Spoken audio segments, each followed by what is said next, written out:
एक महत्त्वाची घटना समोर आली आहे. संजय राऊत आणि मनसे अध्यक्ष राज ठाकरे यांच्यात झालेल्या गुप्त भेटीची चर्चा आता राज्यभर सुरू झाली आहे. ही भेट नेमकी कुठे झाली, किती वेळ चालली आणि कोणते मुद्दे चर्चेत आले, याबाबत अधिकृत माहिती बाहेर आली नसली तरी या भेटीने राजकीय समीकरणांमध्ये नव्या शक्यता निर्माण केल्या आहेत. संजय राऊत गेल्या काही दिवसांपासून विविध पक्षांच्या नेत्यांना भेटत आहेत. यामध्ये त्यांनी आज अचानक राज ठाकरे यांच्या निवासस्थानी जाण्याचा निर्णय घेतला. दोघांमधील ही भेट अत्यंत गोपनीय पद्धतीने पार पडली आणि बाहेर कोणालाही याची कल्पना देण्यात आली नाही. मात्र ही माहिती समोर आल्यानंतर राजकीय वर्तुळात चर्चा अधिक तापल्या आहेत. या भेटीदरम्यान राज्यातील सध्याची राजकीय परिस्थिती, पुढील निवडणुका, मराठा आरक्षणाचा प्रश्न, शिवसेना मनसेचे संबंध आणि काही महत्त्वाच्या स्थानिक मुद्द्यांवर चर्चा झाल्याची माहिती सूत्रांकडून समोर येत आहे.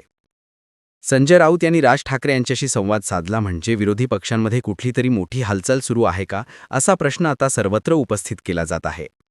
राज ठाकरे अलीकडेच काही महत्त्वाच्या पक्षांच्या नेत्यांना भेटले होते. त्यांच्या भेटींनंतर आता संजय राऊतांची ही उपस्थिती नवीनच राजकीय चित्र रंगवत आहे.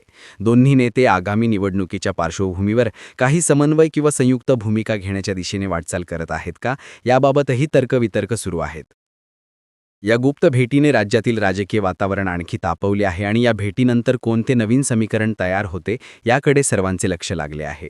राज्यातील राजकारणात घंटेच्या आत बदल घडवण्याची शक्ती असणारे हे दोन्ही नेते आता पुन्हा एकदा प्रकाश झोतात आले आहेत.